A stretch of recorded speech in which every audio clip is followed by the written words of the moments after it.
Okay बच्चों, तो हमारा 1 2 3 4 डिस्कशन का सेशन है आज। हम इलेक्ट्रो कैपेसिटर्स में कुछ पोर्शन रह गया था वो भी देखते हैं। पहले एमईसी करते हैं। एमईसी क्योंकि करंट टॉपिक है उसको पहले करेंगे, फिर अपन कैपेसिटर के लिए कर लेंगे, ठीक है।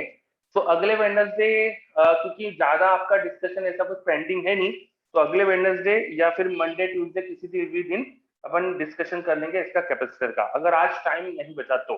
आज कोशिश करेंगे पूरा करने की चीजें। तो एमएससी से स्टार्ट करते। मैं मेरे पास एमएससी ओपन कर रहा हूँ, एक मिनट। हाँ, देखो एमएससी में 1046 नंबर से क्वेश्चन चालू हो रहे हैं। 1046 से पहले पेज पे 1050 तक क्वेश्चन है। तो बताओ इनमें कोई डाउट है क्या? हाँ, वही तो अगले वेडनेसडे तक अपन डेफिनेटली कंप्लीट कर लेंगे चीजें, ठीक है। क्योंकि वैसे भी अपना बचेगा अभी कुछ पेंडिंग तो पड़ा नहीं है अपना डिस्कशन, ठीक है। चलो मेरे पास दो डाउट आए, 1046 एंड 1050। पहले 1046 देखते हैं। 1046 में अपन को इलेक्ट्रॉन मूव करते हुए दिखाया है, देखो उन्होंने। और इलेक्ट्रॉन कैपेसिटी प्लेट में देखो क्या करता है, सीधा मोशन कर रहा है और बाकी जगह सर्कुलर मोशन कर रहा है। तो ऐसा क्यों हो रहा होगा? कैपेसिटी प्लेट के अंदर सीधा क्यों चल रहा है, बाकी जगह सर्कुलर क्यों कर रहा है? तो जहां वो सर्कुलर जैसा मोशन कर रहा है, पाथ की डायरेक्शन देखो ऐसे दिखाई है, वहां पर उसको सेंट्रीपिटल फोर्स चाहिए। वो कहां से मिल रहा होगा? मैग्नेटिक फील्ड से। और कैपेसिटी प्लेट के बीच में फिर सीधा क्यों चलेगा? तो एक्चुअली ये मैग्नेटिक फील्ड का जो फोर्स है वो किसी ने बैलेंस कर दिया, इलेक्ट्रिक फील्ड ने बैलेंस कर दिया। तो इलेक्ट्रिक फील्ड का फोर्स इलेक्ट्रॉन है ना, अगर ऊपर की तरफ लग रहा है तो इलेक्ट्रिक फील्ड की डायरेक्शन नीचे होना चाहिए। ये बात समझ में आई क्या? हाँ, ठीक है।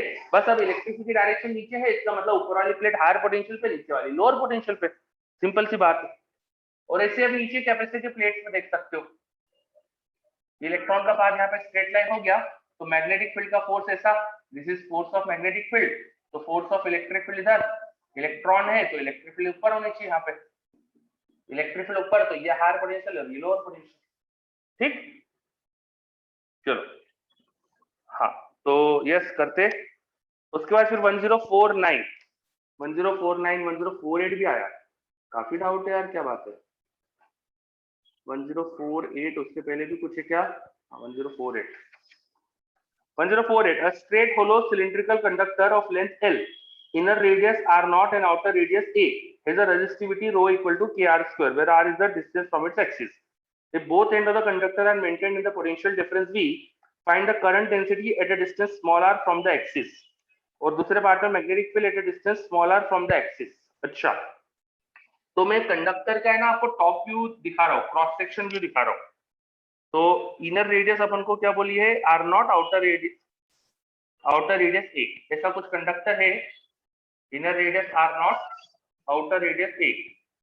और सेंटर से स्मॉलर डिस्टेंस पे यहाँ पे जो रेजिस्टिविटी दे रखी है हमको, वो रेजिस्टिविटी क्या दे रखी है अपन को? Rho naught small r square by capital R square. Sorry sorry, current density दी हुई उन्होंने, तो J is a function of R is rho naught, sorry के आर स्क्वायर, बार बार मैं नीचे वाला क्वेश्चन देख ले रहा हूँ, के आर स्क्वायर ऐसा दे रखा है, ठीक है।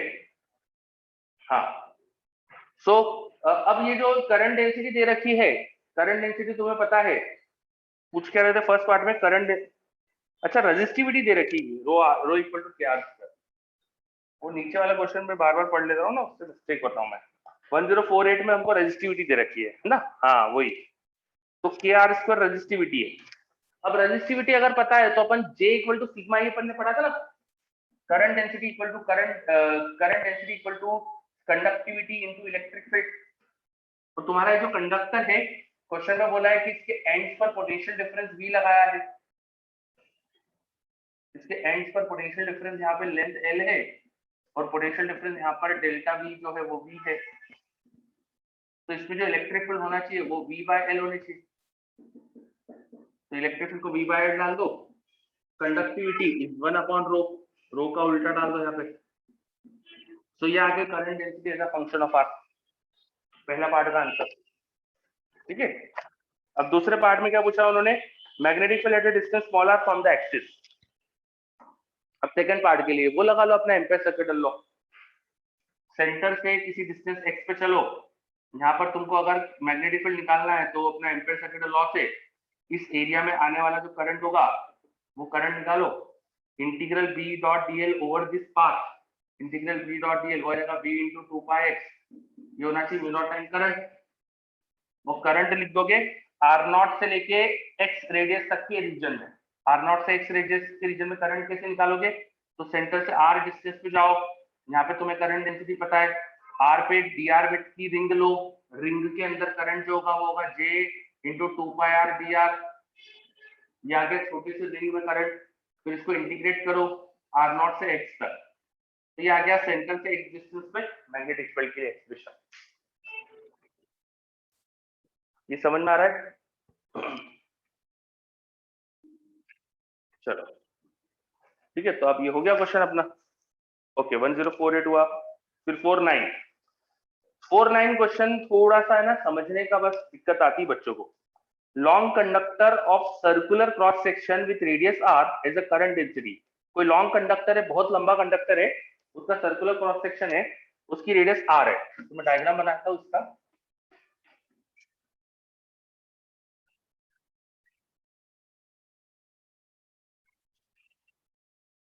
तो क्या बोलते हैं इसमें, हाँ बस समझना था, वही शांति से पढ़ा तो अब आ गया, बिल्कुल सही, ऐसे ही होता है, वो शांति से पढ़ना पड़ता है बस उसको। Long conductor of circular cross section with radius R, तो कोई लॉन्ग कंडक्टर है ऐसा लंबा सा, उसके अंदर रेडियस आर है, सर्कुलर क्रॉस सेक्शन है, इसमें करंट डेंसिटी दे रखी है हमको as a function of small r rho naught R square upon capital R square.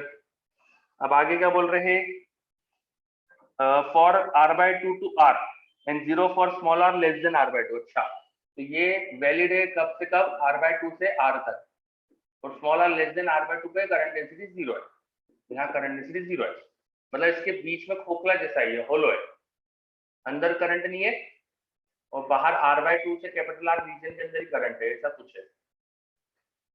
बोलो ये चीज समझ में आ गई है ना? Small r less than r/2 पे करंट डेंसिटी 0, इसका मतलब एक तरह से होलो कंडक्टर है, अंदर करंट ही नहीं है, ठीक है। अगर इसका तुम टॉप व्यू देखोगे ऊपर से तो आपको एक रीजन दिखेगा जिसमें मटेरियल है, यहाँ करंट है और बीच में करंट ही नहीं है, r/2 रेडियस तक तो करंट ही नहीं है, ठीक है, ऐसा दिया है क्वेश्चन में। अब क्या बोल रहे हैं, which is into the plane of paper, मतलब current density into the plane of paper है।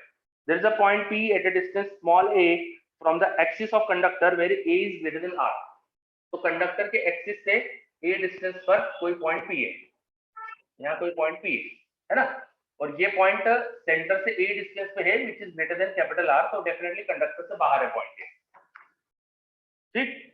अब क्या बोला है, two infinite long thin conducting wire, दो infinite long thin conducting wire है, दोनों में करंट आई नॉट है, सेम डायरेक्शन में है, वो place at a distance a from the o perpendicular to OP, O से a डिस्टेंस पे दो वायर रखे हैं, OP के perpendicular parallel to conductor at either side such that magnetic field at P is 0। तो इसका जो सेंटर O था, यहां से OP के परपेंडिकुलर लाइन पर, यहाँ से a डिस्टेंस पे, यहाँ से a डिस्टेंस पे मतलब ऐसे हमारे पास दो कंडक्टर है, इस कंडक्टिंग वायर के पैरेलल ना, ये भी a डिस्टेंस पे रखे हुए, तो ये हमारे पास कंडक्टर है इनफाइनाइट लॉन्ग, ये भी इनफाइनाइट लॉन्ग कंडक्टर है, सच दैट P पर नेट मैग्नेटिक फील्ड 0 है, ऐसा कह रहे हो, P पे नेट मैग्नेटिक फील्ड 0 है। फिर से समझ लो क्वेश्चन क्या है, there is a point P at a distance a from the axis of conductor, two infinite long thin conducting wire carrying a current I naught in the same direction is placed at a distance a from the O and which is perpendicular to OP and parallel to conductor at either side such that the magnetic field at P is 0। तो आपको पूछा है find the current I naught in the wires and the direction of current as compared to direction of current in the conductor, ठीक है, तो ये आपको बस समझना है, ठीक है। तो जो OP लाइन है ना, इस OP लाइन से एक मिनट, परपेंडिकुलर क्यों लिखा है इन्होंने, distance A from O perpendicular to OP and parallel to conductor। अच्छा, OP से परपेंडिकुलर रखा है, ओके सॉरी, तो ये वायर जो है ना, मेरे को डायग्राम अच्छे से फिर से यहाँ बनाना पड़ेगा, वो उतना सही बनाने डायग्राम, ये हमारा वो कंडक्टर उसके सेंटर को ओ बोला है, वहां से ए डिस्टेंस पे हमारे पास पी पॉइंट है, और ओपी के परपेंडिकुलर ओ से ए डिस्टेंस पर यहां दूसरे दो वायर दो रखे, एक वायर यहां रखा है, एक वायर यहां रखा है, इनमें करंट आई नॉट है और इसकी आपको करंट डेंसिटी दी है और नेट फील्ड यहाँ पर 0 है। ठीक है, ये जो कंडक्टर है ये इस कंडक्टर की, ये जो वायर है इस कंडक्टर के पैरेलल है, ये जो वायर है इस कंडक्टर के पैरेलल है ना, बट इन कंडक्टर की जो डिस्टेंस ये है ये इस ओपी से परपेंडिकुलर है, तो ये यहाँ पे ए डिस्टेंस ओपी के परपेंडिकुलर और ये भी ए डिस्टेंस ओपी के परपेंडिकुलर, तो ऐसा कुछ अरेंजमेंट है। ये समझ में आया? हाँ नहीं नहीं, ये जो वायर है वो भी ओपी के परपेंडिकुलर है, लेकिन फिर ये ओपी से ये लाइन परपेंडिकुलर नहीं है ना, मतलब वायर इस कंडक्टर के पैरेलल है, तो ओपी के परपेंडिकुलर वो क्लियर नहीं हो रहा था उतना, हाँ है ना, तो ये ऐसा कुछ अरेंजमेंट है। ये ऐसा अरेंजमेंट होता तो फिर वो एंगल एंगल की जरूरत पड़ती है आपको यार, वो एंगल नहीं पता होता तो कर नहीं पाते, है ना। तो अब मुझे लग रहा है कि अब हो जाएगा क्वेश्चन, ठीक है, आकाश तो बोल रहा हो जाएगा, बहुत बढ़िया। तो अब इस कंडक्टर की अकेले की मैग्नेटिक फील्ड यहाँ लिख लो, इस कंडक्टर का नेट करंट निकाल लो, ये करंट डेंसिटी से इसका नेट करंट आ जाएगा, इसमें करंट अंदर बोला है प्लेन के अंदर है, तो उसकी मैग्नेटिक फील्ड यहाँ नीचे होगी, नीचे की तरफ होगी, और इन दोनों वायर की मैग्नेटिक फील्ड, इसमें करंट बाहर होना चाहिए, तो इसकी मैग्नेटिक फील्ड ऐसे आएगी, इसकी मैग्नेटिक फील्ड ऐसे आएगी, दोनों का रिजल्टेंट ऊपर आ जाएगा, तो नेट 0 हो सकता है। जब इन दोनों में करंट बाहर होगा तो इन दोनों की मिलकर फील्ड यहाँ ऊपर बनेगी, फिर इन दोनों की फील्ड जो ऊपर बनी और इस कंडक्टर के नीचे वो कैंसिल हो सकती है, ठीक है बस। चलो अब मेरे हिसाब से क्वेश्चन पूरा हो जाएगा, ठीक है। तो ये हो गया 1049, क्वेश्चन समझना इंपॉर्टेंट था बस के अंदर, ठीक है। तो देखो लैंग्वेज घुमाकर ऐसे दे सकते हैं आपको क्वेश्चन कि लैंग्वेज में आपको बहुत टाइम लग जाए, है ना, बस ऐसे क्वेश्चन की हैबिट डालो, आदत डालो ऐसे क्वेश्चन को पढ़ के करने की, तो अपने आप आदत में हो जाएगा। अगला क्वेश्चन 1050, ये भी डाउट आ रहा था बच्चों का। हार्दिक बोल रहा है आई और आई नॉट इक्वल आ रहे हैं, तो आ रहे होंगे, हो सकता है आई नॉट आ रहे हो इसके टोटल करंट के इक्वल, है ना, हो सकता है। चलो अब मैंने आइडिया दे दिया, आप करो आप। अब 1050 पढ़ लेता हूँ। The figure shows a particle carrying a charge plus q at origin. Origin पे कोई plus q charge का particle है. A uniform magnetic field is directed in the plane of the paper. The particle can be projected only in the plane of paper and along the positive or negative x और y axis.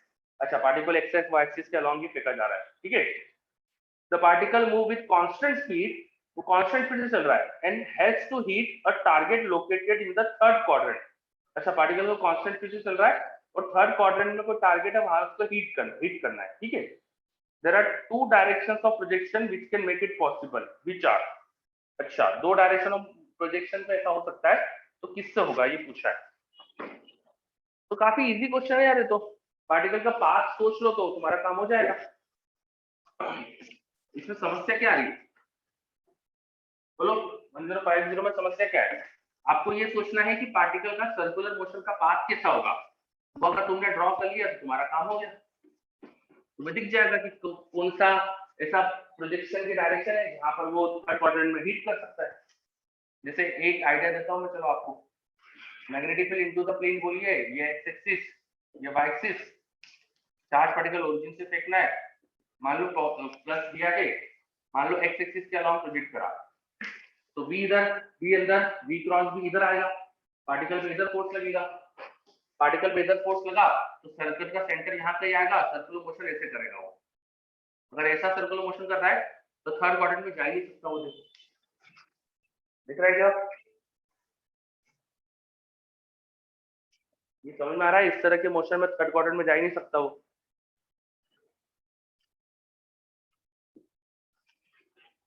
ये आया कि नहीं, चलो तो किसका doubt था, main तो उसको क्लियर है कि नहीं।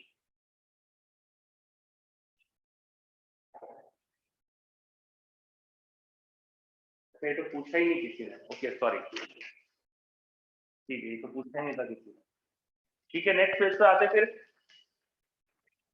अब 1059 तक जो जो डाउट है बता दो। मेरे पास एक तो आ गया 51, 59 तक जो भी डाउट है भेज दो। एक तो मेरे पास आ गया 51, 54, 51। चलो एक एक करके करते हैं, पहले 54 5 ये कर लेते हैं, फिर 57, 51, 54, 57। ठीक है, पहले 51 में देख लेता हूँ। 57 काफी डिमांड में, क्या बात है। 58 भी डाउट है। 51 इन द फिगर, ये मुझे किसी ने पूछा भी था शायद। अब figure a charged small sphere of mass m in case charge q starts sliding from the rest on the vertical fixed circular smooth track of radius r from the position a. There exists a uniform magnetic field of b. Find the maximum force exerted by the track on the sphere during its motion. तो ऐसा कुछ question है, ये ऐसा track है। Question में बोला है कि ट्रैक जो है वो स्मूथ है, वर्टिकल है और फिक्स है। तो ये फिक्स है, ये मूव नहीं कर सकता। यहाँ से वो बॉल स्टार्ट हो रही है मोशन करना, और ग्रेविटी किधर है, it is in vertical direction, तो ग्रेविटी नीचे होगी। मैग्नेटिक फील्ड किधर दे रखी है, आउट ऑफ द बोर्ड, ऐसी मैग्नेटिक फील्ड दे रखी है। ठीक है, तो जैसे से पार्टिकल नीचे आएगा किसी जनरल पोजीशन पे, उसका डायग्राम देखते हैं। जनरल पोजीशन पे मान लीजिए थीटा एंगल, यहाँ पर उसका एफडी देखते हैं। यहाँ पर उसने कोई स्पीड एक्वायर करी होगी, यहाँ पर कोई स्पीड एक्वायर करी होगी, वो स्पीड इस डायरेक्शन में होगी, टेंजेंट की डायरेक्शन में। वेलोसिटी टेंजेंट की डायरेक्शन में होगी, तो ये थीटा एंगल था। अगर पहले वेलोसिटी वर्टिकल थी तो वर्टिकल से थीटा एंगल पर हो गई होगी, ये वर्टिकल से थीटा एंगल पर वेलोसिटी होगी। मैग्नेटिक फील्ड बाहर है, v क्रॉस b ऐसा फोर्स लगेगा, q v v magnetic field का फोर्स लगेगा। यहाँ से नॉर्मल फोर्स आएगा वेलोसिटी के परपेंडिकुलर, टेंजेंट के परपेंडिकुलर। ठीक है, और क्या फोर्स होगा, mg डाउनवर्ड डायरेक्टेड होगा। ये सारे फोर्सेस देखिए अपन। और क्या दिख रहा है इसमें, बस ये चीजें है। Maximum force exerted by track on the sphere during its motion, तो नॉर्मल की मैक्सिमम वैल्यू बतानी है। अभी नॉर्मल की वैल्यू ढूंढ लेते हैं और उसकी मैक्सिमम वैल्यू देख लेंगे फिर। ठीक है, चलो। हाँ, वो फोर्स दिखाएंगे थोड़ी, mv स्क्वायर बाय r दिखाएंगे थोड़ी अपन। ठीक है, तो हमें v स्पीड है अगर, तो सेंटर की तरफ एक्सेलरेशन दिखना चाहिए, इधर एक्सेलरेशन दिखना चाहिए v square by r। Force भी दिखाना है, v स्क्वायर बाय फोर्स भी दिखाते कभी हम। ठीक है, v स्क्वायर बाय r का एक्सेलरेशन चाहिए होता है, तो जो भी फोर्सेस है वो मिलकर ये एक्सेलरेशन देंगे। तो toward the centre of circle जो फोर्स है वो नॉर्मल qvb डाउनवर्ड डायरेक्शन में, normal minus qvb opposite direction में, फिर mg cos थीटा अपोजिट आएगा। ये मिलकर mv square by r provide करेंगे। ठीक है, और जो वेलोसिटी यहाँ अचीव होगी ये थीटा, तो vertical displacement r cos theta, r cos theta, तो mg r cos theta, this should be mv square by half, मतलब kinetic energy conservation, mv square by r, mv square by 2। ठीक है, half mv square, m से m cancel, तो यहाँ से देखो v square होना चाहिए 2gr cos थीटा, तो v स्क्वायर की वैल्यू सब्स्टिट्यूट करो, नॉर्मल मिल जाएगा। नॉर्मल मिल गया qvb plus mg cos theta plus m by r into 2gr cos theta, 2gr cos theta लगाओगे तो 2mg cos थीटा आएगा यहाँ पे, ये टोटल 3mg cos थीटा हो गया, qvb plus 3mg cos theta. और यहाँ पर भी एक b है, वो b को इसके थीटा के टर्म में डाल दो, qb into root over 2gr cos theta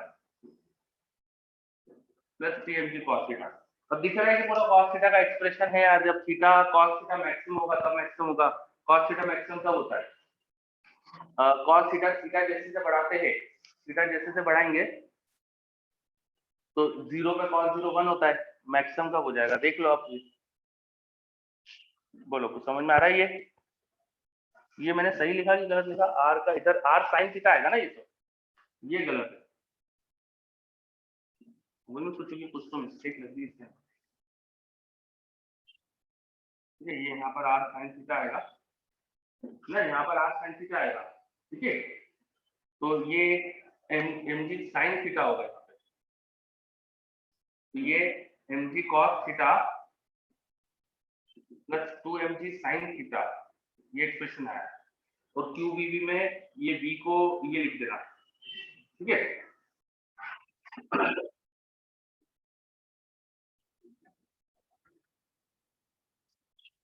चल अब ठीक है क्या, अभी एक्सप्रेशन सही है क्या मेरा? सर V0mg sin थीटा है,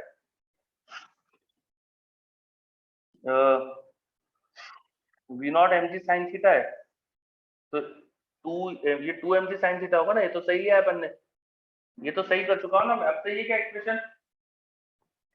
सर वो mg sin थीटा होगा, आपने जो फर्स्ट लाइन में लिखा ना। mg का इधर कॉम्पोनेंट, अच्छा मैंने यहाँ से एंगल थीटा लिया, okay okay okay, sorry sorry, यहाँ पर भी sin थीटा का कॉम्पोनेंट आएगा, हाँ यार ये भी sin थीटा आएगा, ओके, ये गड़बड़ कर दी मैं, तो यहाँ पे 3mg sin थीटा आ गया,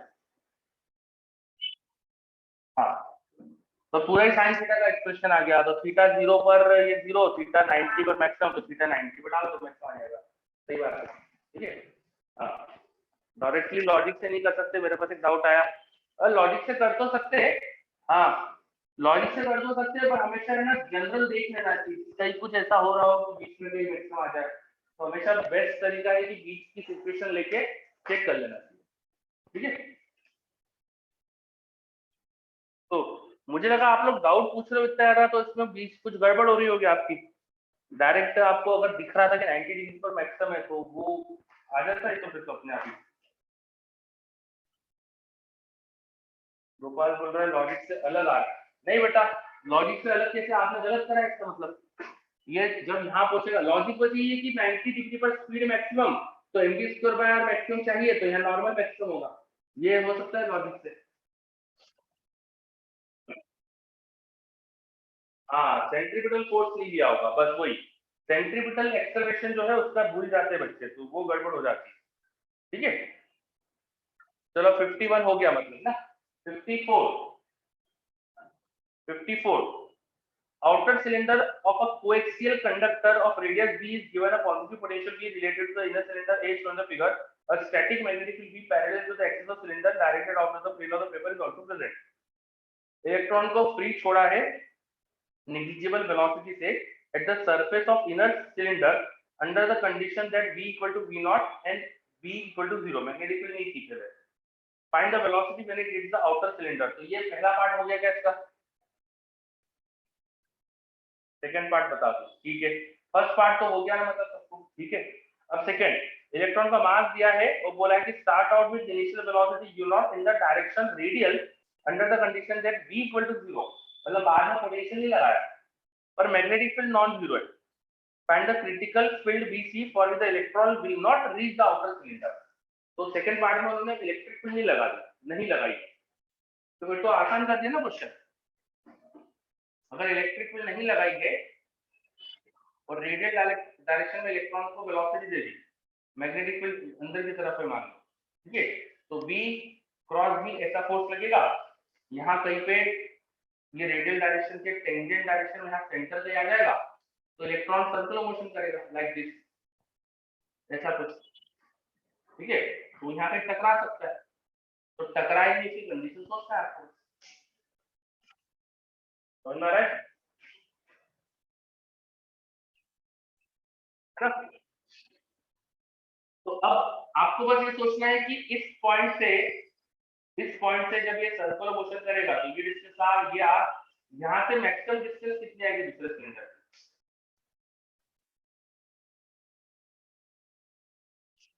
है ना। अब आपको ये सोचना है कि दो सर्कल इंटरसेक्ट कहाँ कर सकते हैं, वो आपको दिमाग लगाना है, दो सर्कल इंटरसेक्ट कहाँ कर सकते हैं,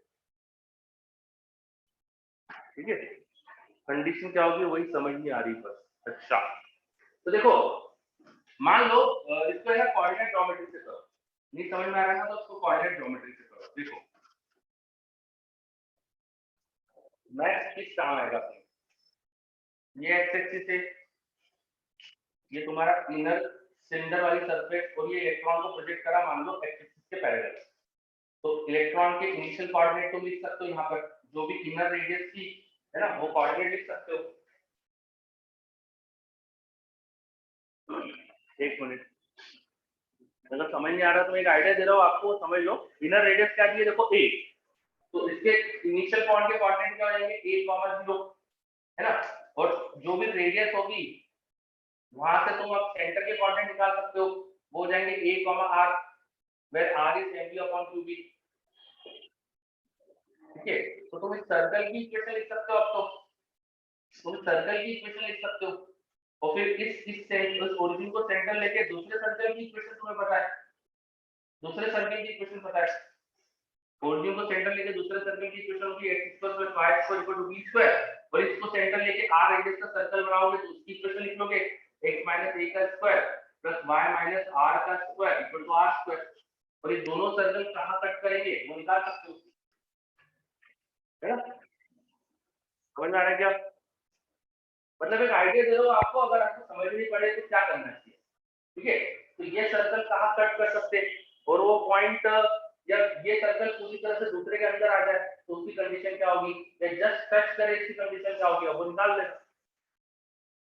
ठीक है, हाँ चलो, अब बिना कोऑर्डिनेट ज्योमेट्री की क्या करें ये सोच लेते हैं। बिना कोऑर्डिनेट ज्योमेट्री की क्या करें ये सोच लेते हैं। चलो, तो सर्कल का सेंटर यहाँ पे आ रहा है। अब बिना कोऑर्डिनेट ज्योमेट्री की क्या करें,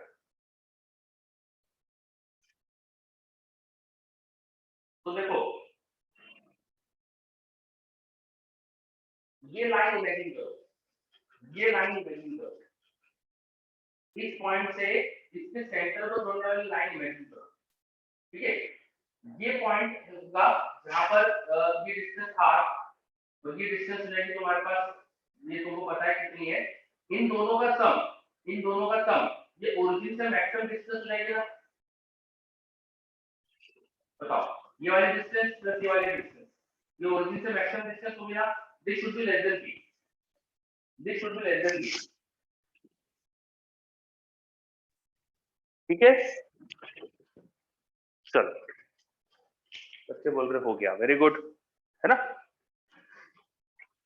ठीक है, ये हो गया हमारा 5-4, इसका 5-7, 5-7 पे आ जाते। और एग्जाम में कभी भी देखो ऐसा नहीं करना हमको कि लॉजिक से नहीं आ रहा है ना, तो सारे टूल्स होना चाहिए हमारे पास। मैथ भी हमको आना चाहिए, कोऑर्डिनेट ज्योमेट्री से भी सोच सकते हो। लॉजिक के लिए बैठते नहीं रहना हमेशा क्वेश्चन करने में। ठीक है, साम दाम दर्द भेद सब लगाओ, क्वेश्चन करके आना है बस। हर टेक्निक अपन को आनी चाहिए, तो हर चीज की प्रैक्टिस करना चाहिए। चलो अगला क्वेश्चन देख लेते हैं, 5-7। A neutral particle at rest in magnetic field decays into two charged particles of different masses.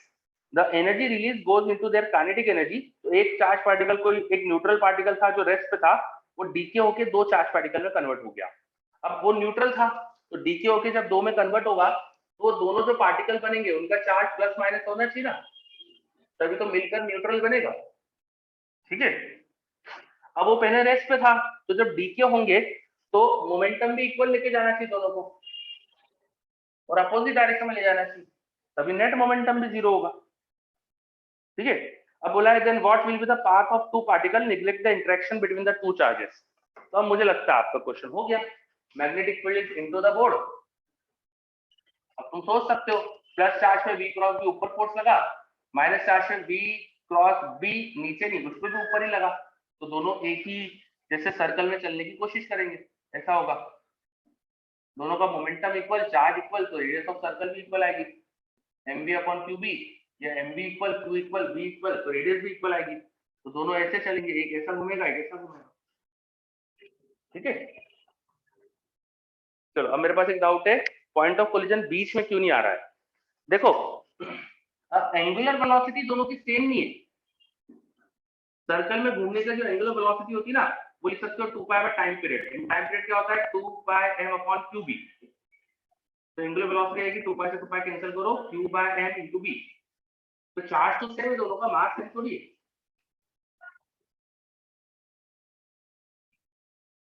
ठीक है, यस,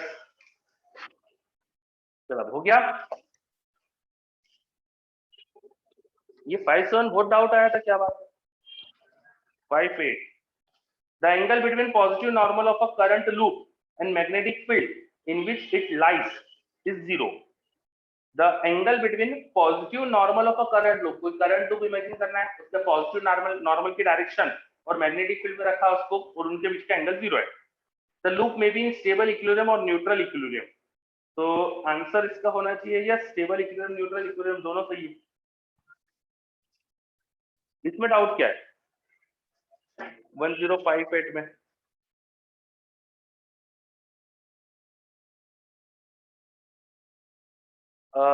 मे बी इसलिए वर्ड आया है फॉर स्टेबल और न्यूट्रल. स्टेबल हमेशा इसलिए बोल रहे हैं क्योंकि लूप को अगर तुम ऐसा कुछ करो, देखो लूप की मैग्नेटिक फील्ड की डायरेक्ट लूप मैग्नेटिक फील्ड की एक्सटर्नल डायरेक्शन और एंड की डायरेक्शन सेम है. लूप को अगर ऐसे घुमाओगे, इस एक्सिस के ओर घुमाओगे, तो वो एसएचएम जैसा करेगा और स्टेबल इक्विलिब्रियम बोलेंगे. लेकिन लूप को ट्रांसलेट करोगे तब तो न्यूट्रल इक्विलिब्रियम दिखेगा. समझे क्या?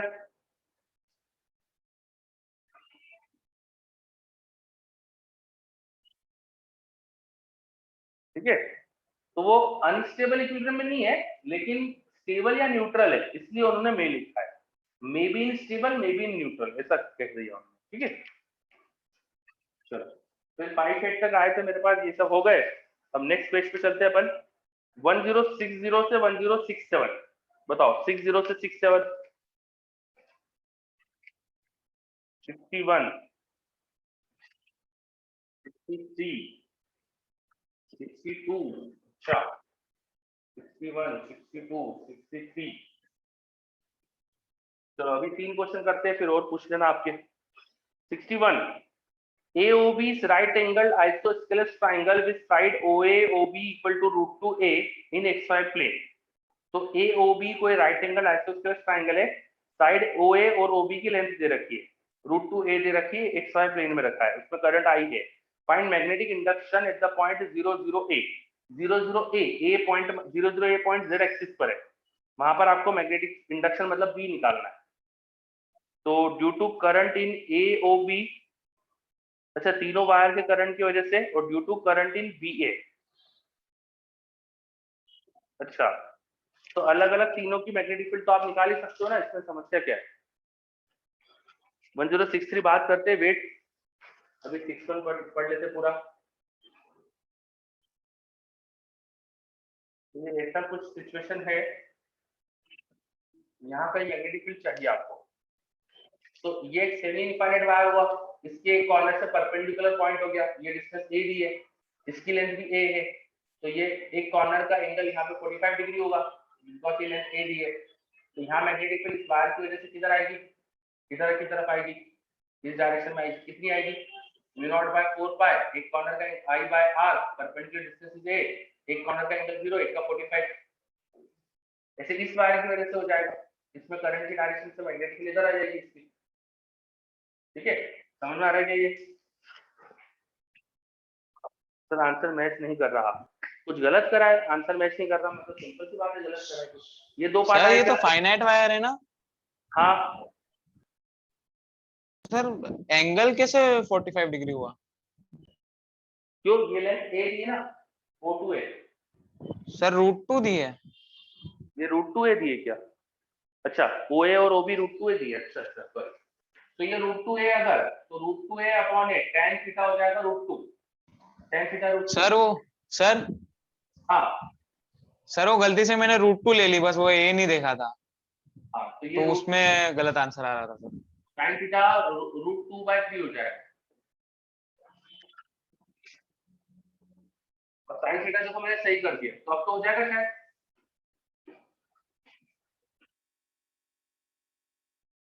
अब क्लियर है, ओके वेरी गुड. ठीक है, चलो अब 62 में हाफ सर्कुलर रिंग है. इसका बहुत दिनों से एक बच्चा कोई परेशान हो रहा था मेरे से और डाउट पूछ रहा था. चलो आज ही अपन डिस्कस कर ही लेते हैं. बढ़िया. Wire carrying the current I in the form of, ये कौन पूछ रहा था मुझसे, लगातार अपना डिस्कशन चल रहा था, आपने कई तरीके से ट्राई करा था, लेकिन आंसर में कई बार गड़बड़ हो गई थी. एक क्लास में वो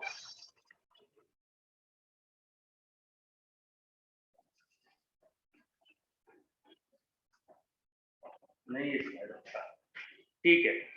तो हमारे पास semi circular current carrying loop है और उसमें हमको मैग्नेटिक फील्ड पूछी है कहां पर, एक्स एक्सिस पे किसी पॉइंट पे, ठीक है। तो ऐसा शायद इलेक्ट्रोस्टैटिक्स में हमने करा है, तो शायद इलेक्ट्रोस्टैटिक्स में करा है। देखो क्या करेंगे, ये वो सेमी सर्कल, इसकी वजह से यहाँ मैग्नेटिक फील्ड निकालनी है, तो इसमें कहीं पे कोई भी जगह पे छोटा सा करंट एलिमेंट ले लो, उस करंट एलिमेंट का यहाँ पे आर वेक्टर बनेगा, और ये आर वेक्टर और ये करंट एलिमेंट दोनों के म्यूचुअल परपेंडिकुलर ऐसे मैग्नेटिक फील्ड आएगी, ठीक है। वो मैग्नेटिक फील्ड यहाँ पर मैं एक ये जो प्लेन था इसके पैरेलल एक प्लेन ड्रॉ कर रहा हूँ यहाँ, उस प्लेन से भी कुछ एंगल पर दिखेगी आपको।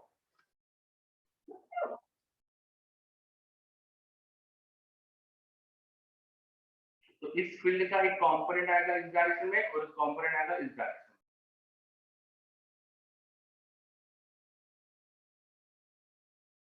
ये समझ में आ रहा है क्या?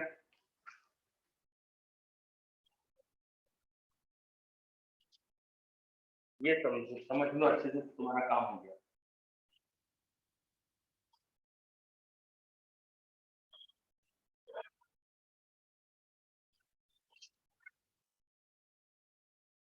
नहीं सर, बी का ऊपर वाला कंपोनेंट कौन सा लिया है? अच्छा ठीक है, समझो। देखो इसको फिर से समझते, जो अपन मैंने बोर्ड पे डायग्राम बनाया, ये वो सेमी सर्कुलर लूप बोर्ड के प्लेन में, ठीक है, सेमी सर्कुलर लूप बोर्ड के प्लेन में, और यहाँ कहीं पर मैं करंट एलिमेंट ले रहा हूँ, यहाँ कहीं पर करंट एलिमेंट ले रहा हूँ, मुझे मैग्नेटिक फील्ड यहाँ सामने निकालना है इधर, ठीक है।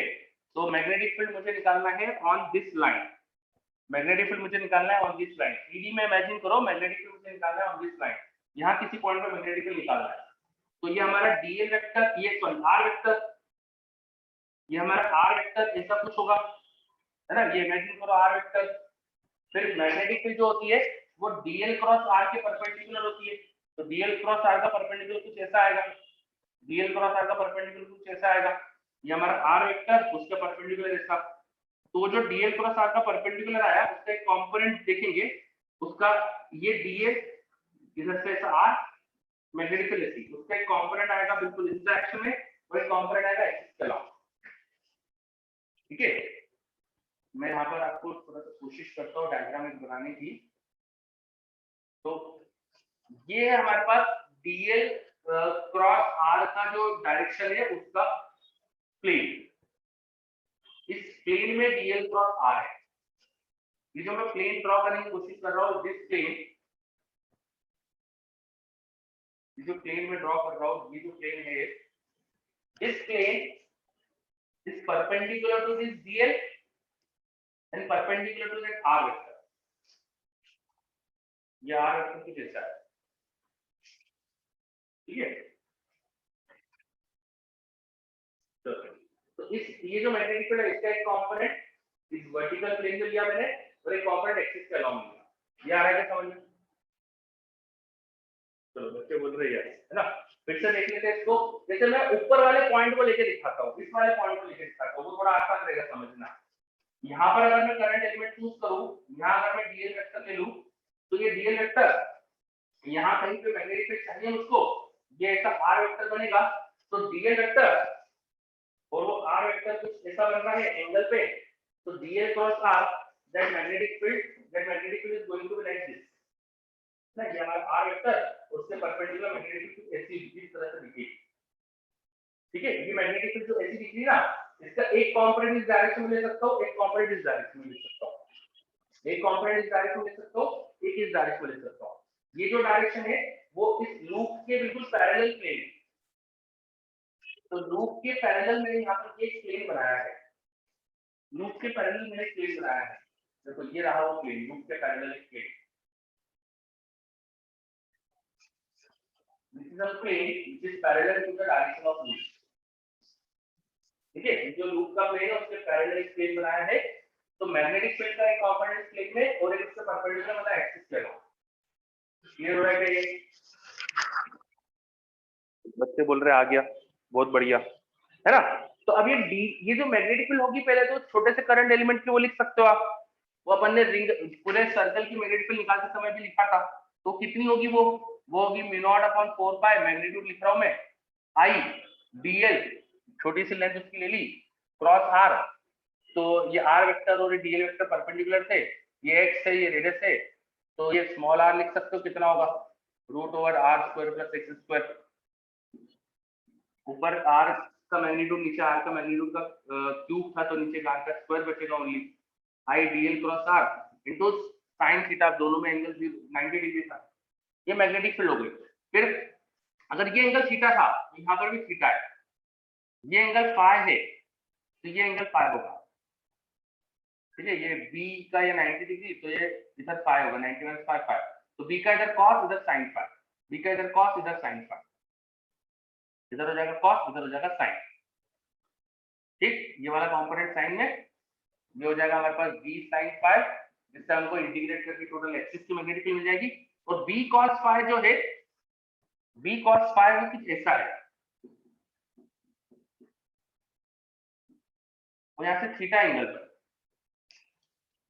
बी साइन फाई को अगर इंटीग्रेट करोगे तो एक्सिस वाली मैग्नेटिक फील्ड मिल जाएगी, बी साइन फाई का इंटीग्रेशन बी अलोंग एक्सिस आ जाएगा, वो हो जाएगा integration B sine phi, B की वैल्यू लिख दो which is mu naught I upon 4 pi r square into I dl into sin phi, और इस ट्रायंगल में देखो ये phi है, तो ये 90 डिग्री ये रहा, 90 के सामने जैसे स्मॉल r, sin phi हो जाएगा r by capital R by small r, capital R by small r, फिर dl का इंटीग्रेशन, dl की छोटी सी लेंथ थी, उसका पूरा इंटीग्रेशन pi r हो जाएगा, तो mu naught I by 4 pi small r का क्यूब ऊपर कैपिटल R into pi, अगर पूरा सर्कल होता तो यहाँ 2 pi आ जाता, तो पूरे सर्कल की मैग्नेटिक फील्ड अलोंग एक्सिस आ जाती, तो ये तो हमारा करा हुआ पोर्शन था, ये तो ऐसे रिपीट चल रहा था, ये आया क्या,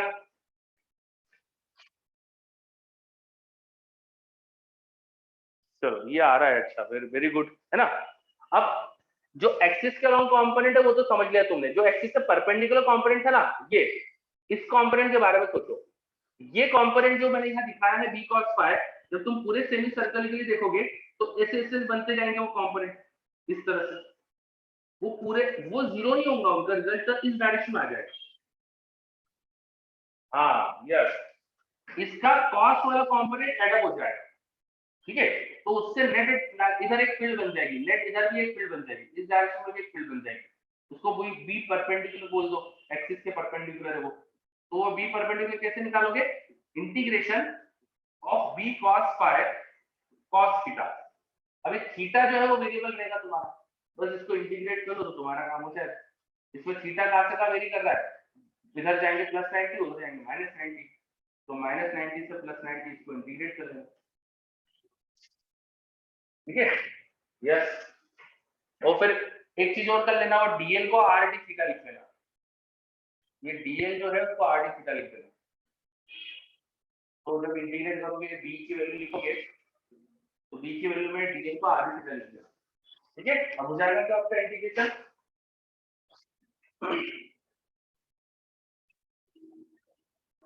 हो जाएगा, ठीक है, तो एक एक्सिस के अलोंग मैग्नेटिक फील्ड आ गई और एक इधर मैग्नेटिक फील्ड आ गई, फिर इनका रिजल्टेंट लिखना पड़ेगा आपको लेटर में, चलो तो ये थोड़ा बड़ा क्वेश्चन हो गया अपना, ठीक है, आगे बढ़ते हैं, 1063 column 1 gives the situation involving a charged particle which may be realized under the condition given in the column 2, make the situation in the column 1 with the conditions in the column 2, अच्छा sir advance में कौन से category में आएगा ये, अच्छा ये वाला क्वेश्चन, ये यार इतना भी टफ नहीं है ये, मतलब थोड़ा सोचने में टाइम लगता है इसमें, हमको अगर सर्कल की अच्छे से फील्ड निकाली हो तो उसमें आपको ये पता होगा कि हमने जो एक मैग्नेटिक फील्ड का इधर वाला कंपोनेंट ऐड करा था, तो जो दूसरे कंपोनेंट थे वो बोला था पूरे सर्कल में आने से कैंसिल आउट हो जाएंगे, तो दूसरा कंपोनेंट आपको ये पता होना चाहिए कि कैंसिल कैसे हो रहे हैं, वो इतना भी टफ नहीं है, ठीक है, ये क्वेश्चन मैं तुम्हें क्लास में करा देता ना, अगर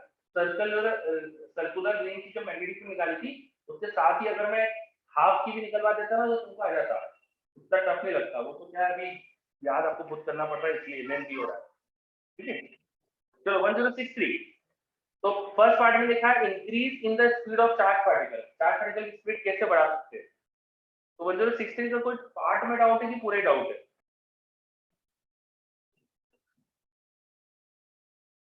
अच्छा, ए बी सी पार्ट में डाउट है। चलो ऋतु जी कुछ पूछ रहा है, वेरिंग मैग्नेटिक फील्ड पार्टिकल की स्पीड कैसे बढ़ाती है सर, ये बता दीजिए। अच्छा, तो वेरिंग मैग्नेटिक फील्ड, जस्ट थोड़ा सा रुक जाओ, हमने अभी देखो मोशनल ईएमएफ तो पढ़ ही लिया है। मोशनल ईएमएफ के बाद मैंने आपको बताया था ना इंड्यूस्ड इलेक्ट्रिक फील्ड का कॉन्सेप्ट। तो varying magnetic field induced electric field create करती है, उससे भी स्पीड बढ़ सकती है चार्ज पार्टिकल की। ठीक है, तो ईएमआई में अपन पढ़ने वाले हैं जस्ट वो, है ना। तो मैं क्वेश्चन पढ़ लेता हूँ। क्या है पहला पार्ट में पूछा है increase the speed of charge particle. A में बोला electric field uniform in space and constant in time, इससे डेफिनेटली स्पीड बढ़ सकती है। Magnetic field uniform in space and constant in time, इससे स्पीड नहीं बढ़ती। Magnetic field uniform in space but varying with time, इससे स्पीड बढ़ सकती है। ठीक है, magnetic field non uniform in space but constant with time, magnetic field अगर कांस्टेंट विद टाइम है तो स्पीड नहीं बढ़ सकती। ठीक है, तो ये इसका फर्स्ट का आंसर ए का ऑप्शन पी आर हो जाएगा। अब मुझे लगता है शायद ये पॉइंट मैग्नेटिक फील्ड वेरिंग होती है टाइम से, तो इससे सारे तुम्हारे डाउट क्लियर हो गए कि और भी कुछ बचा है? क्लियर हो गया? बचा है क्या कि क्लियर हो गया? तो सी के लिए एस कैसे? अच्छा, सी में बोला है move a charge particle in a circle with uniform speed, और एस में बोला है magnetic field non uniform in space but constant with time. तो स्पेस में मैग्नेटिक फील्ड नॉन यूनिफॉर्म है, लेकिन उसका एक कंपोनेंट, अगर मान लो एक कंपोनेंट जो है वो यूनिफॉर्म हो जाए। एक मिनट पढ़ लेता हूं अच्छे से, सी का एस।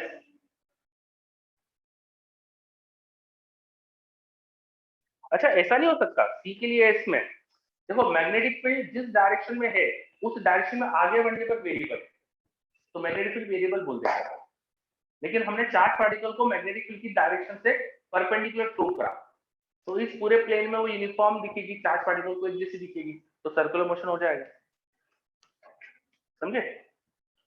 जैसे कि इस एक्स डायरेक्शन में जाने पर मैग्नेटिक फील्ड बदल रही है, मैग्नेटिक फील्ड का किसी एक्स के साथ आगे जाके बढ़ रही है, लेकिन अपन ने एक्स एक्सिस पे ऐसे फेंक दिया, तो इस पूरे प्लेन में तो मैग्नेटिक फील्ड कांस्टेंट दिखेगी ना, एक जैसी दिखेगी।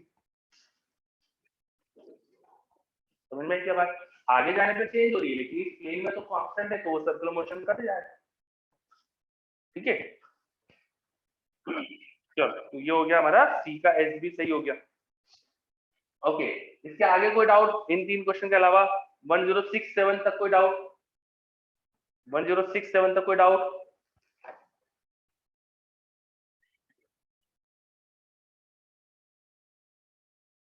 कोई भी नहीं है? ठीक है, आगे नेक्स्ट पेज पे आते हैं फिर। 1076 तक, 1076 तक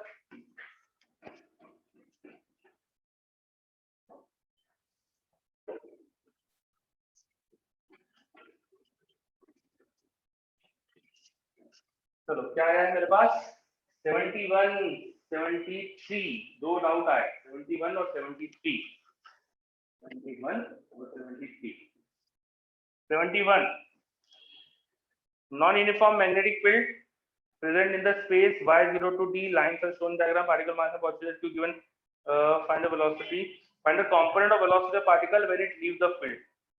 तो ये क्वेश्चन बिल्कुल वैसे ही है, 69 और 69 भी आया। अच्छा, 69 भी कर लेंगे। ये क्वेश्चन बिल्कुल वैसे ही है जैसा आपका मैंने एससीबी में बोला था ना, एक वायर के परपेंडिकुलर इलेक्ट्रॉन फेंक रहे हैं, एससीबी के एग्जांपल में था, सेकंड लास्ट एग्जांपल में था, बिल्कुल वैसे ही क्वेश्चन है, इक्वेशन बिल्कुल वैसी ही लगानी है। ठीक है, देखो क्या दिया हुआ है आपको, वाई डायरेक्शन में जाने पर मैग्नेटिक फील्ड चेंज हो रही है, चार्ज पार्टिकल को ओरिजिन से फेंका है,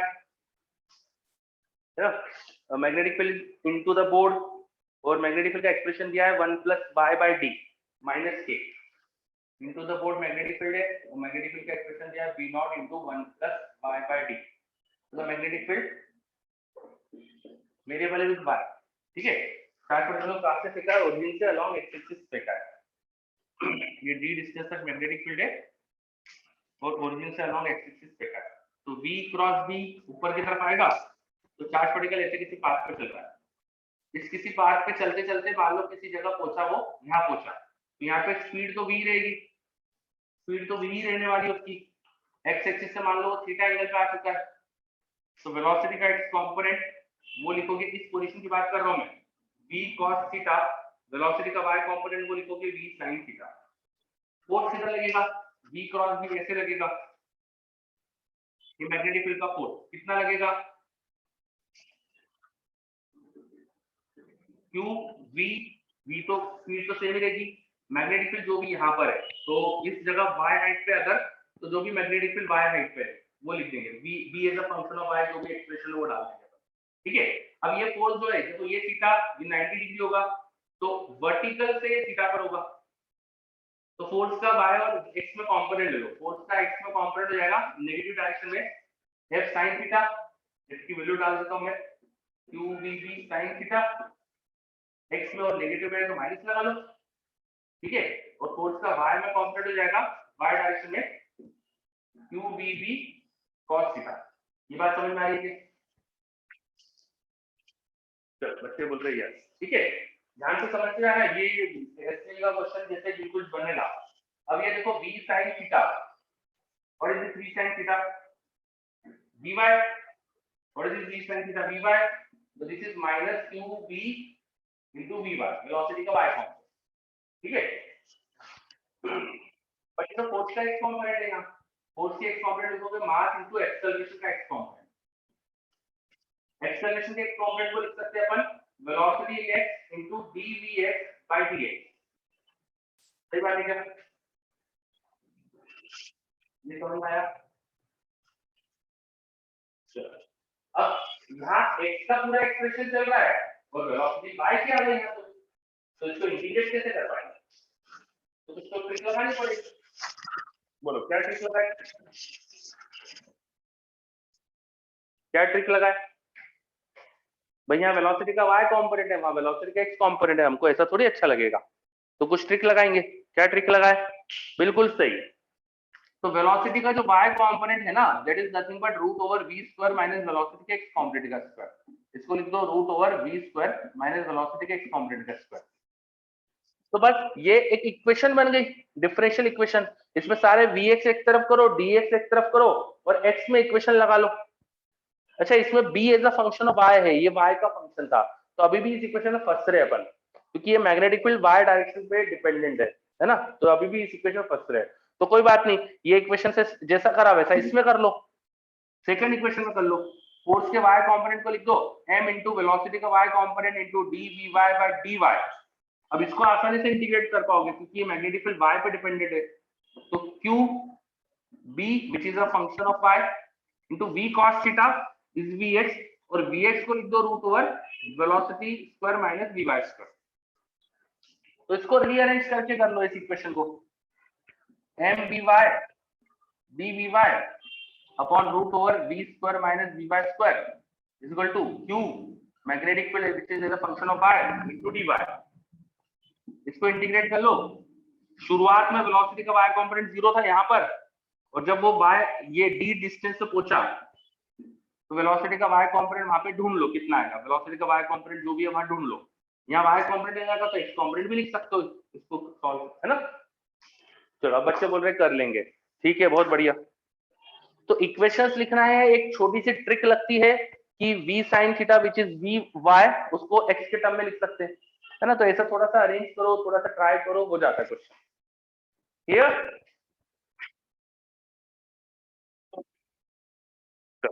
ओके, तो ये हो गया हमारा 71, अब पहले 73 देख लेते हैं।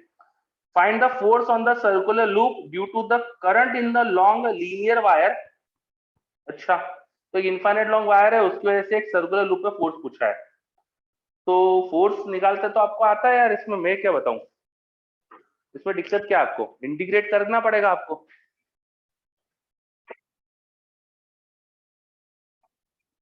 चलो थोड़ा सा आइडिया दे देता हूँ, क्योंकि छोटा सा ही काम करना पड़ेगा उसका आइडिया देने के लिए, मैं आप करोगे उसका सॉल्व पूरा, ये इनफाइनाइट लॉन्ग वायर, यहाँ वो सर्कुलर लूप, ठीक है, वायर से जाओ x डिस्टेंस पे और ऐसे एक स्ट्रिप काटो। वायर से जाओ x डिस्टेंस पे ऐसे एक स्ट्रिप काटो। ये सपोज सर्कल का सेंटर था, ये रेडियस ऑफ सर्कल, ये मान लो थीटा एंगल था, ये रेडियस ऑफ सर्कल। मान लो आपने dx विड्थ की स्ट्रिप ली है, ठीक है। मैग्नेटिक फील्ड यहाँ पर वायर की वजह से इनटू द बोर्ड है। यहाँ करंट ऐसा, यहाँ करंट ऐसा, करंट मैंने मान लिया कि इस तरह से फ्लो कर रहा है। इधर का सेक्शन में ये dl vector magnetic field force आएगा ऐसा, dl क्रॉस मैग्नेटिक फील्ड, इससे फोर्स आएगा ऐसा। ये समझ में आ रहा है? यहाँ फोर्स इस तरह का आ रहा है, ठीक है। और यहाँ dl क्रॉस v फोर्स आएगा इस तरह से रेडियल डायरेक्शन में। तो ये जो छोटे छोटे df फोर्स है, इन दोनों फोर्स का एक कंपोनेंट इधर ऐड हो रहा है ना, दिख रहा है क्या आपको? ये df फोर्स का इधर कंपोनेंट, इस df फोर्स का इधर कंपोनेंट ऐड हो रहा है ना। df फोर्स रेडियल डायरेक्शन में लगेंगे। हमने ये थीटा एंगल लिया था, तो df का इधर थीटा एंगल हॉरिजॉन्टल से, ये हॉरिजॉन्टल से, तो df cos theta 2df cos theta horizontal में फोर्स आ गया, है ना। df कितना लिखोगे? तो that df should be I dl लिख देना r d थीटा, जिस स्मॉल एंगल ये अपने d थीटा मान लिया, ये हो गया dl इनटू b, जो भी मैग्नेटिक फील्ड x डिस्टेंस की थी, which is mu naught I upon 2 पाई। ये df की वैल्यू लिख दी और फिर इसको इंटीग्रेट कर लो। अब मैंने दोनों तरफ फोर्स ले लिया है, तो थीटा 0 to 180 चेंज कर लेना और x को in terms of theta beta डाल दो, है ना। बोलो हो जाएगा क्या? ये x पे जाके dx जो एलिमेंट लिया था, देखो ये डिस्टेंस हमारी हो जाएगी r cos थीटा। तो ये सेंटर की यहाँ से डिस्टेंस दी है, तो this plus r cos theta is x। चलो हाँ, अब dx और dl में क्या रिलेशन है वो तो तुमको अभी जस्ट बताया मैंने, ठीक है। गोपाल बोल रहा है सर आंसर गलत आ रहा है। आंसर गलत नहीं है, आंसर आपने गलत करा है, कुछ गलत नहीं है उसके अंदर। Sir that are not required because, अच्छा हाँ, ये मैंने तो ध्यान ही नहीं दिया क्वेश्चन में, बिल्कुल सही बोल रहे शांतनु यार। इसमें हमको रेडियस जो दी है स्मॉल r, वो तो बहुत बड़ी दी है कैपिटल R से। अच्छा, जो लूप की रेडियस है वो तो बहुत छोटी दे रखी है, तो इसको तो तुम मैग्नेट बना सकते हो ना, डायपोल बना सकते हो, इसको डायपोल जैसा बना के कर सकते हो। हाँ यार, मैंने तो सोचा ही नहीं शांतनु यार, ये तो मैंने पढ़ा ही नहीं कि स्मॉल r बहुत बड़ा है कैपिटल R से। तो इसको है ना अपन है ना डायपोल बना के भी कर सकते थे। ये तो अच्छा तरीका देख ही लिया तुम लोगों ने, ये तरीका तो आई गया, तो डायपोल वाला तरीका भी देख लो। मान लो रेडियस छोटी नहीं दी थी इसकी, तो ये करना पड़ता, पर अब रेडियस छोटी दी है, तो उससे क्या कर लेंगे अपन? देखो वो जो लूप है वो उसका एक डायपोल मोमेंट बनेगा, वो छोटा सा लूप है तो डायपोल मोमेंट बनेगा ऐसा बाहर की तरफ एम। तो अगर मैं इसको ऐसा इस साइड से दिखाऊं, इसको इस साइड से दिखाऊं इधर से, तो ये इनफाइनाइट लॉन्ग वायर ऐसा दिखेगा, और वो लूप ऐसा है जिसका डायपोल मोमेंट ऐसा दिख रहा है एम। और वायर की वजह से जो मैग्नेटिक फील्ड बनेगी, वायर में करंट मान लो बाहर है तो इधर की तरफ बनेगी।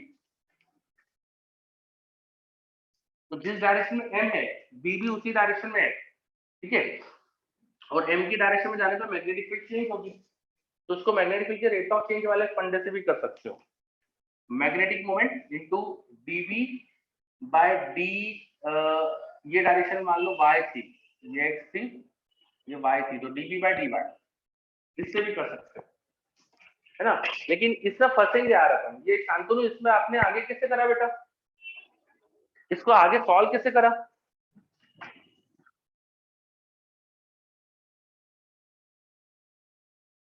मुझे तो ये आगे सॉल्व होते दिख नहीं रहा है, क्योंकि इस हम तो इस इनफाइनाइट लॉन्ग वायर की फील्ड तो x के एक्सप्रेशन में लिखेंगे, और मुझे इस डायरेक्शन में मैग्नेटिक फील्ड का रेट ऑफ चेंज चाहिए, तो वो किसे करोगे आप?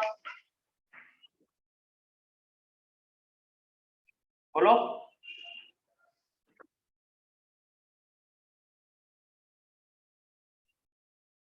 शांतनु।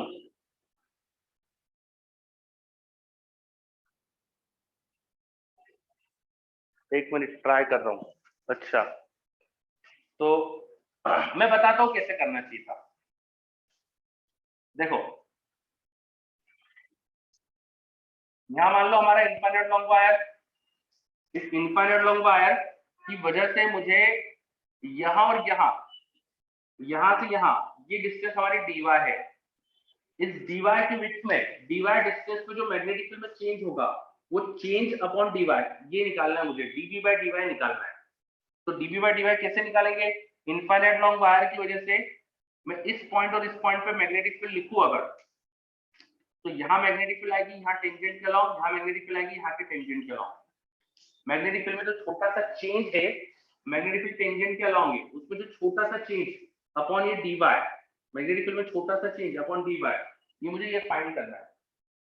तो दिस dy उसको मैं लिख सकता हूँ, मान लीजिए सर्कल की रेडियस r है तो x है और ये छोटा सा एंगल d थीटा है, तो dy को लिख सकता था मैं xd थीटा, dy को लिख सकता था xd थीटा। मैग्नेटिक फील्ड यहाँ पर भी मैग्नीट्यूड में भी, यहाँ पर भी मैग्नीट्यूड में भी, और मैग्नेटिक फील्ड का मुझे चेंज चाहिए, तो this is like finding change in velocity in circular motion. Circular motion में चेंज इन वेलोसिटी अगर मैं एंगल छोटा सा बनाऊं यहाँ पर, तो वो होता था 2v sin d theta sin theta by 2। यहाँ क्योंकि d थीटा एंगल है तो उसको d थीटा बाय 2 डाल दिया, और टेंजेंट की वेलोसिटी के बदले उसको मैग्नेटिक फील्ड लिख देंगे। ये बात समझ में आ रही है क्या?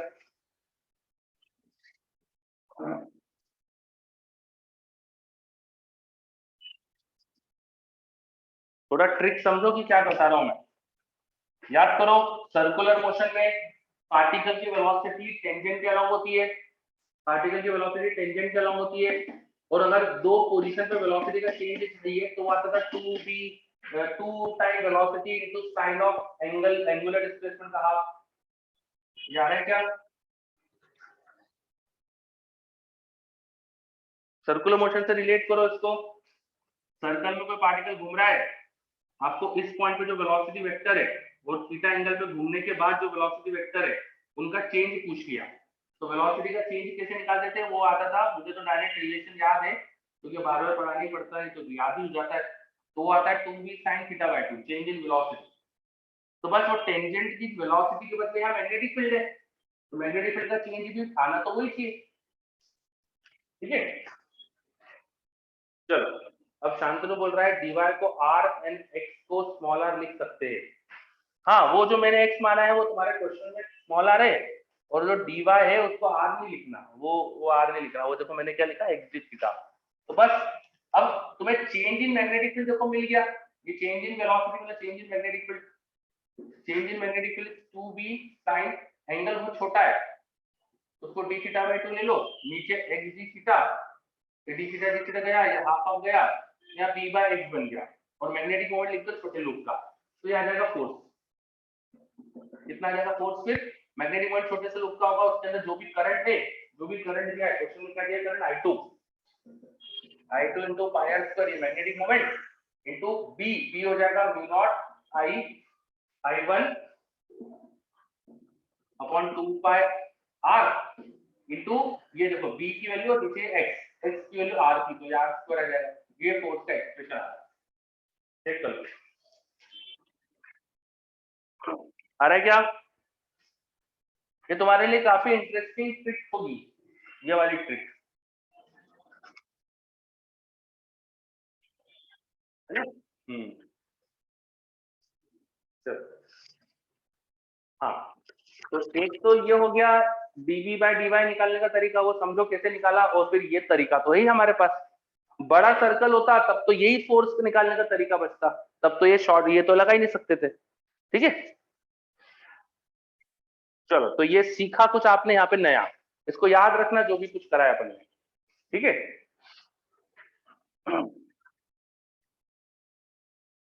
देखो ऐसे मुझे ऐसा लगता है ना, डाउट क्लास में ज्यादा सिखाने को मिलता है मुझको, मतलब नॉर्मल क्लास में थ्योरी थ्योरी थ्योरी चलती रहती है, डाउट क्लास में ऐसी ये जो ट्रिक्स टिप्स ये सब बहुत, मतलब मुझे इसमें ज्यादा मजा आता है पढ़ाने में।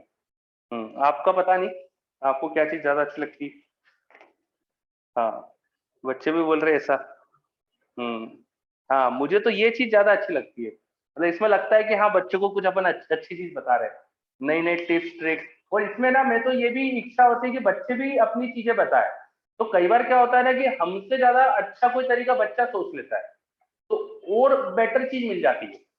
ठीक है, यस, जो फिजिकल क्लास होती थी ना उसमें तो यही करते थे हम, तो जो कोहिनूर कैंपस पे क्लास होती थी तो कोहिनूर पे बच्चे भी कम ही रखते थे, 10 15 20 बच्चे मैक्सिमम, तो खूब इस तरह से डिस्कशन चलता रहता था, तो बढ़िया चलता था काम। चलो अब आगे बढ़ते, ये 73 हो गया अपना, 69 बचा है, 69। A particle having a charge q and mass m move rectilinearly in the region of space where there are uniform mutual perpendicular electric and magnetic field E and B. The trajectory of particle lies in the plane xz and form an angle phi with the x-axis. अच्छा, find the pitch of the helical trajectory along which the particle will move after electric field is switched off. अच्छा, तो पहले particle है ना constant speed से चल रहा है ऐसा कुछ बताया है, ट्राजेक्टरी पहले स्ट्रेट लाइन है, ठीक है, ट्राजेक्टरी पहले स्ट्रेट लाइन है। तो देखो mutual perpendicular electric field magnetic field है, मैग्नेटिक फील्ड का फोर्स इलेक्ट्रिक फील्ड के फोर्स से बैलेंस हो रहा होगा, तभी स्ट्रेट लाइन में चल रहा होगा पहले पार्टिकल। ये बात समझ में आई क्या?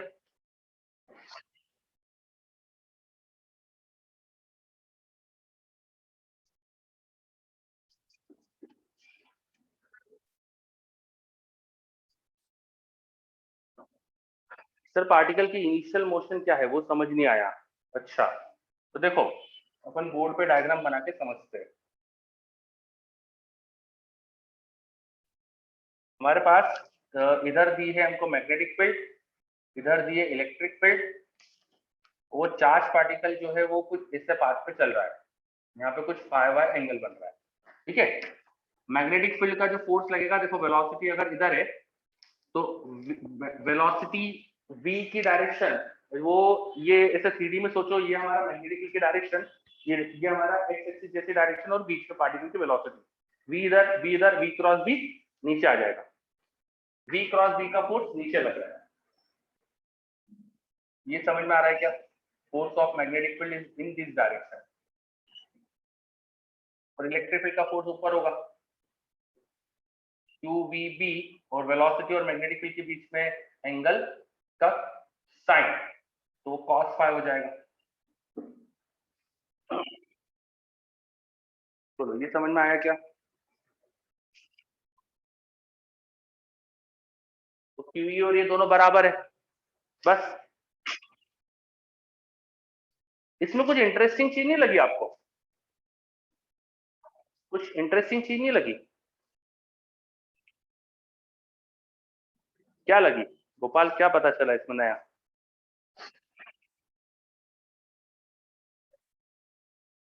हमने क्लास में पढ़ा था कि velocity, if velocity of particle is projected, particle project कर रहे हैं uniform electric field magnetic field में, दोनों के परपेंडिकुलर, तो पार्टिकल स्ट्रेट लाइन में चल रहा है। यहाँ पर दोनों के परपेंडिकुलर नहीं फेंका, जो वेलोसिटी है वो इन दोनों से एक एंगल, मैग्नेटिक फील्ड से एक एंगल पर है, पर इलेक्ट्रिक फील्ड से परपेंडिकुलर है, तब भी स्ट्रेट लाइन में चल रहा है। समझ में आई क्या बात?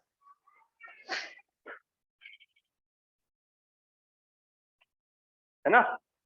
अब मैक्सिमम क्वेश्चन ऐसे होते हैं कि भाई इलेक्ट्रिक फील्ड मैग्नेटिक फील्ड दोनों के परपेंडिकुलर फेंका जाता है पार्टिकल को, लेकिन उसे एंगल पे भी फेंक दो ना, बस इलेक्ट्रिक फील्ड से परपेंडिकुलर है, मैग्नेटिक फील्ड से एंगल पे फेंको तो भी अपना काम हो जाता है।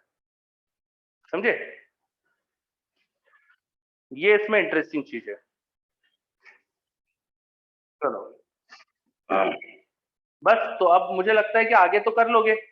आपको क्वेश्चन में क्या दिया है, पार्टिकल का मास दिया, चार्ज दिया है, find the pitch of the helical trajectory along which the particle will move after the electric field is switch off. जैसे इलेक्ट्रिक फील्ड स्विच ऑफ करोगे तो आपको ये एंगल मिल जाएगा, है ना? मुझे लगता है वो एंगल तो दिया है, तो उसमें बचा क्या है फिर? तो स्विच और सबके तो फॉर्मूले होते हैं, तो तुम लगा लेना, ठीक है। चलो अब अपन एक काम करें, आज अपन यही रुके क्या